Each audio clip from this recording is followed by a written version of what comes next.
guys, magluluto tayo ngayon ng emoke mushroom. Yan, ang ginamit ko guys na pork ay pork belly slice. Pwede rin kayong gumamit ng beef, yung ginagamit sa mga hotpot, pwede na yon. So, i-roll nyo lang guys yung emoke mushroom. At ang gagamitin ko guys na sauce after iluto ay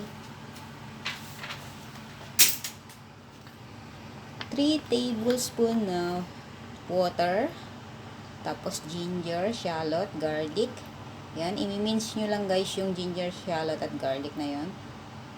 2 tablespoon mirin, 2.5 tablespoon Japanese soy sauce, at 1 tablespoon honey. Yon, i-mix nyo lang guys lahat yung sauce na yon. Then after nyo yon i-fry, ibubuhos nyo na ang sauce. At kapag na medyo tuyo na ng konti yon, okay na siya guys.